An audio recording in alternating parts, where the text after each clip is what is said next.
Menantu yang tidak diinginkan.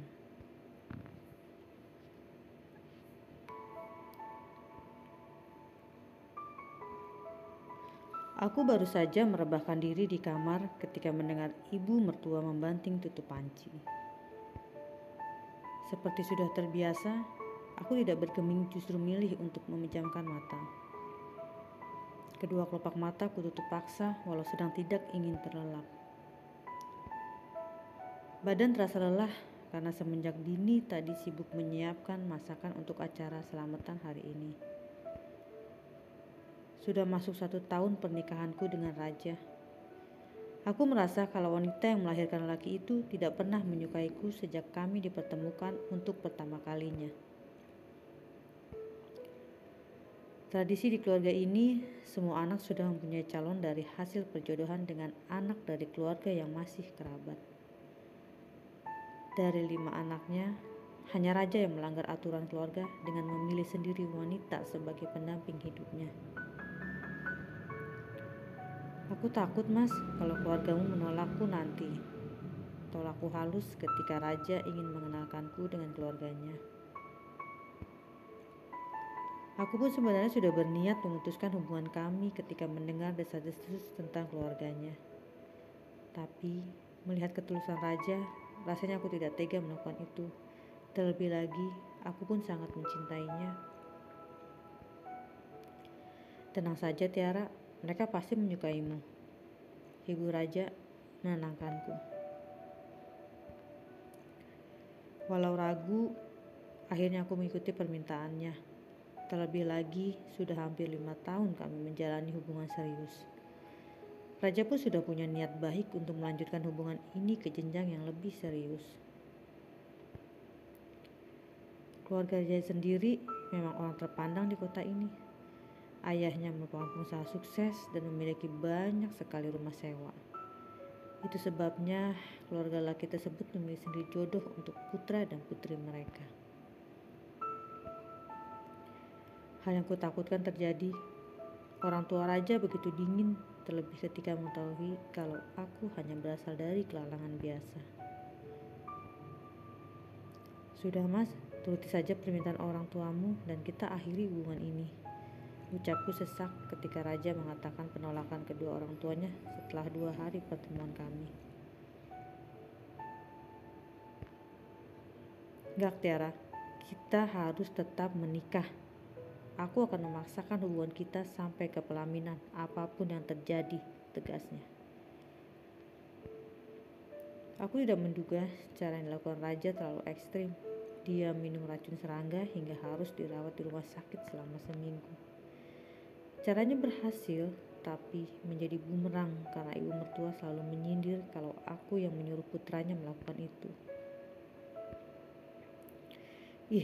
Kalau orang miskin mau masuk jajannya besar itu gak peduli cara apapun pasti dilakukan, sindir ibu mertua ketika aku sedang menaruh minuman pada saat acara arisan dengan teman-temannya. Iya ya Jeng, padahal si Raja itu ganteng loh, bisa dapat istri dari kalangan artis, salah satu teman ibu mertuaku memojokkan. Lah itu anak juga sudah aku jodohkan sama wanita cantik dan pinter Jeng, calon anggota DPR pula, tambah ibu mertua semakin membuat kupingku bertambah panas. Ya gak apa juga sih Bu dapat menantu yang ini, jalan teman ibu mertuaku sedikit menenangkan. Loh, apa untungnya sih Jeng Sri? Ya untung lah Jeng, bisa jadi pembantu, jadi menghemat pengeluaran kan, jelas si wanita tadi, dan itu membuat air mata yang sudah berdesakan tak bisa ku bendung lagi. Aku berlari ke belakang bersamaan dengan tawa yang pecah dari sekumpulan ibu yang mengatakan kalau mereka adalah wanita yang berkelas. Ya, memang nyatanya ibu mertua memperlakukan aku layaknya seperti pembantu di rumah ini. Ketika baru seminggu aku menikah dengan Raja, dia memecat asisten rumah tangga di rumah ini. Marni udah gak betah, jelasnya ketika Mas Raja menanyakan mengapa dia memecat Marni yang sudah puluhan tahun mengabdi di rumah ini. Tapi bukan cari pembantu lagi kan, usul Raja kemudian. Ya pastilah Raja, ibu kan tidak bisa mengerjakan pekerjaan rumah, jawabnya sambil melirik licik ke arahku. Aku mencium gelagat lain dari tatapan wanita itu dan kecurigaanku benar karena setelah Mbak Mari tidak ada, aku yang harus mengerjakan semua pekerjaan di rumah ini.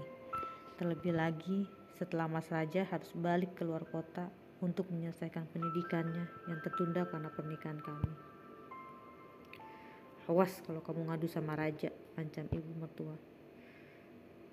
Aku menuruti saja ancaman tersebut dengan tidak membuka mulut pada siapapun, terutama Raja. Aku coba bertahan dengan kesesakan yang diterima setiap hari. Mungkin ini adalah resiko dari hubungan yang terlalu dipaksakan.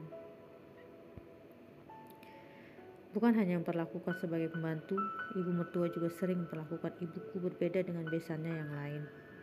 Hal yang paling menyesalkan adalah ketika ibu datang pada acara ulang tahun pernikahan mertuaku. Sambutan wanita itu tidak seramah dengan yang lain. Ibu pulang aja, kasihan bapak di rumah yang lagi sakit, perintahku pada ibu. Aku tidak ingin dia mencium perlakuan aneh itu. Cukuplah aku yang merasakannya. Beruntung, ibu mengerti dan menurutinya. Dia pulang diantar salah satu tetanggaku. Tuh istrimu kelakuannya, bukan bantu ibu, dia malah tidur di kamar.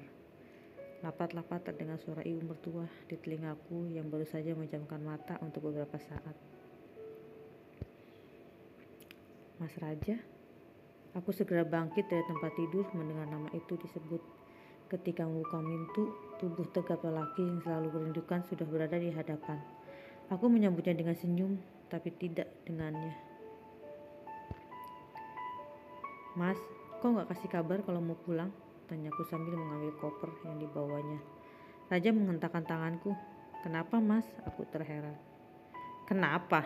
Jadi benar ya, begini kelakuanmu kalau di rumah? Suara Raja terdengar membentak. Maksud mas apa? Maksudku apa? Tuh lihat, ibuku kerepotan melipat baju kamu malah tidur-tiduran di kamar, omelnya lagi.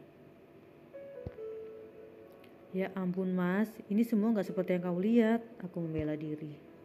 Aku dari pagi mengerjakan semua pekerjaan rumah ini mas, sekarang apa salah kalau aku istirahat sebentar, protesku. Bukannya menerima penjelasanku, orang yang kuharapkan bisa melindungiku itu justru menghadiahkan tamparan keras di pipi kanan. Aku meringis menahan tamparan dari telapak tangan kekarnya, bersamaan dengan air mata yang mulai turun deras. Suamiku jadi berubah semenjak kejadian itu. Jangankan mendengar keluh kesahku, ketika tidur bersama pun ada guling yang menghalangi kami. Entah racun apa yang telah dimasukkan ke dalam hati suamiku itu. Dia benar-benar menjauh. Hingga hari kelulusannya pun tidak mengajakku untuk menemani. Dia seperti sudah hilang rasa. Lambat laun, kecewa ini melunturkan juga rasa cintaku padanya. Walaupun berat, akhirnya aku yang mengalah untuk pergi dari kehidupannya. Mungkin keputusan untuk minta cerai itu bukan hal yang baik, tapi jika sudah tidak diinginkan, untuk apa aku memaksakan diri?